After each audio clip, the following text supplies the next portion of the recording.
Donc, pour cette manipulation, donc, nous allons effectuer la simulation d'un NE555 et faire varier les oscillations. Donc, ici, comme source d'alimentation du NE555, nous allons utiliser un redresseur simple alternance. Ça suffira pour faire notre simulation. Donc, nous avons un transformateur, notre fameux transformateur 220 12 volts 12 watts et qui débite sur une NTC pour ne pas que l'appel de courant au démarrage soit trop important. Après, nous avons une diode de redressement en simple alternance qui sort sur la capacité de 560 microfarad à 200 volts qui ceci débite donc sur le circuit du NE555. Bon, toutes les capacités, c'est pour faire varier la fréquence des oscillations. Voici donc le schéma sur le PC. Donc, le schéma, c'est celui-là. Il y a une résistance de 6 kg, de 10 kg, une capacité de 100 microfarad. Donc, nous allons donc commencer notre simulation avec la capacité de 100 microfarad qui n'est nulle autre que cette capacité-ci. Attendez. Qui n'est nulle autre que la capacité à ce niveau-ci. Donc, c'est cette capacité-ci. Oui, si je la retrouve, celle-ci. Donc, c'est cette capacité-ci, cette capacité 100 microfarad que nous avons commencé avec elle. Ensuite viendra la capacité de 1 microfarad et la capacité de 100 nanofarad. Bien sûr, des capacités polarisées. Voici donc le circuit à 555. Nous avons le 555 ici. Nous avons les résistances autour du 555.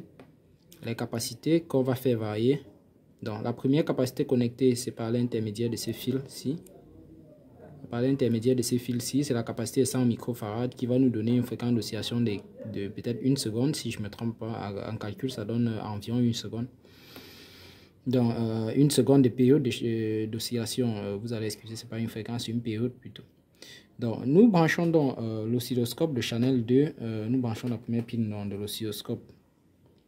Nous branchons la pine commune à la masse et l'autre pine à la pine 3 donc, du 555. Donc vous pouvez vérifier, c'est bien un circuit 555.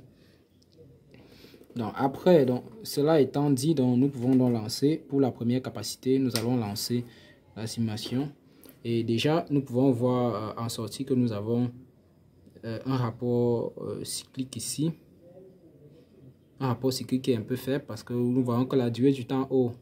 Le temps haut ne dure pas très longtemps, mais bien sûr, nous pouvons faire varier la durée du temps haut en utilisant ce potentiomètre-ci. Donc, on va essayer de le faire varier. Donc, si nous regardons en faisant varier, vous allez voir, vous voyez que si on le fait varier, ah là, qu'est-ce qui se passe? Il y a quelques erreurs, pourquoi? Voilà, là. Si nous le faisons varier, vous voyez que là, nous sommes presque à 50%. Donc, l'oscilloscope met du temps à répondre et il y a du bruit. C'est tout à l'heure, probablement, c'était le bruit. Donc, si j'augmente encore un peu, là, vous voyez que le temps haut est en train de vouloir surpasser le temps bas. C'est parce que nous faisons varier le rapport cyclique. Vous voyez, temps haut, temps bas, temps haut, temps bas. Donc là, nous avons presque un rapport cyclique de 50. Je rappelle que le potentiomètre de variation du rapport cyclique ici, nous avons pris un potentiomètre de 10 kΩ qui permet de faire varier le rapport cyclique. Donc là, voilà ce qu'on obtient. Nous pouvons également faire varier le temps d'affichage ici. Si nous faisons varier ici, on peut afficher sur des périodes un peu plus grandes, donc sur des plus grands intervalles de temps. Oui. Dans la fréquence étant basse, ça ne dérange pas. Bien sûr, nous pouvons aussi augmenter un peu, augmenter aussi l'échelle d'affichage, ça ne dérange pas. Donc le canal A n'est pas connecté, mais ça ne dérange pas. On n'est pas obligé de l'éteindre. Non, on va voir qu'il y aura un peu de bruit, mais ça ne dérange pas. Après, est-ce qu'on peut faire varier et placer plutôt la capacité cette fois-ci de 1 microfarad? Alors oui, c'est possible. J'espère que... donc là, je débranche là. Donc quand je débranche, vous voyez tout le bruit que ça génère. Là, on va aller chercher la capacité de 1 microfarad.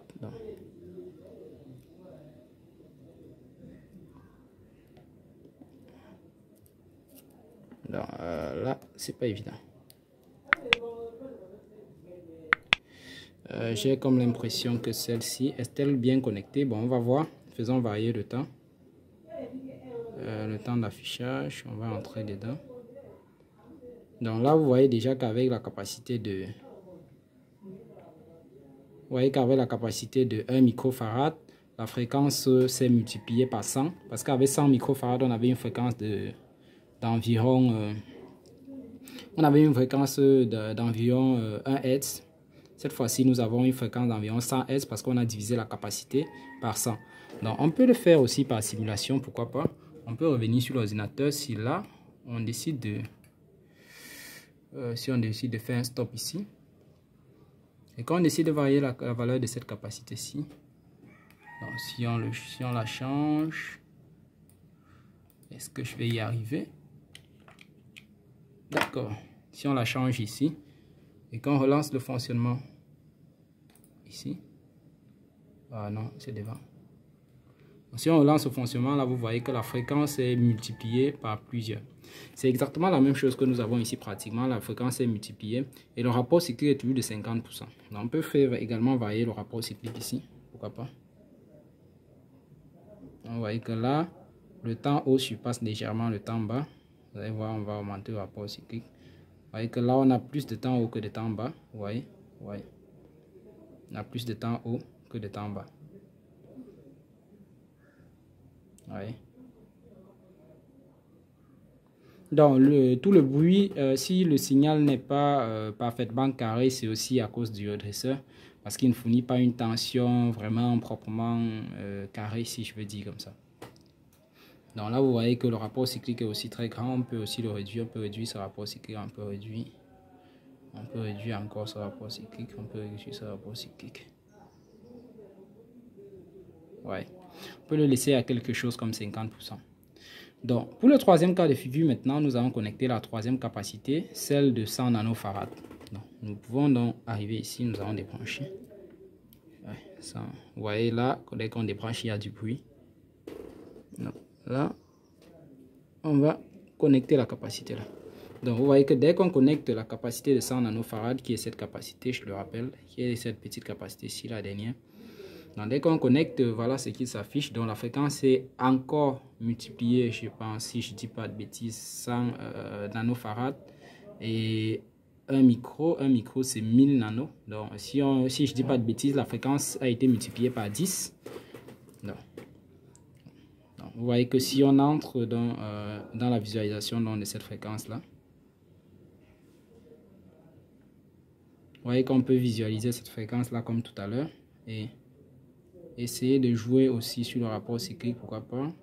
Essayer de modifier le rapport cyclique. Vous voyez que le découpage s'effectue très bien. Et on peut visualiser donc ce rapport cyclique là. Vous voyez que là, on a un rapport cyclique de 1. C'est pourquoi il n'y a plus de... Bon, là, je fais varier le rapport cyclique. Et là, on obtient les impulsions de découpage. Donc là, nous sommes à... Et ici, l'échelle par division, c'est 1 milliseconde par division. Si on appuie sur auto et qu'on bloque, donc si on bloque, on a combien de divisions? Ah, qu'est-ce qui se passe? Alors là, par rapport au chien tu, comme par erreur, analyser aussi le signal A. Donc on va débrancher ceci. Parce que là, il n'y a que du bruit sur le canal A. C'est du bruit. Donc, on débranche dans le canal A. On peut revenir avec le canal B. On va essayer de zoomer un peu à l'intérieur. On peut bloquer ici. Donc, dès qu'on bloque là, si vous voulez compter au nombre de divisions, je pense qu'on doit être à 1, 2, 2,75 si je ne dis pas de bêtises. Fois 1 milliseconde, donc 2,75 millisecondes. En inverse, ça donne quelle fréquence? Je vous la mettrai à l'écran au montage. Donc, je vous la mettrai cette fréquence là à l'écran. Donc ce montage NE555, on a fait plusieurs vidéos sur la chaîne pour voir à quoi est-ce qu'il peut servir. Et dans une autre vidéo qui sortira probablement toujours dans les jours à suivre, nous connecterons donc ce montage là à des charges et voir comment la charge se comporte, voir les allures des courbes à la charge. Donc, je vous remercie d'avoir tenu le coup jusqu'ici. Pour le schéma, je pense que nous avons déjà eu à faire ce schéma dans le logiciel Proteus. Donc, je pense que jusque-là, tout est bon et je vous dis à très bientôt.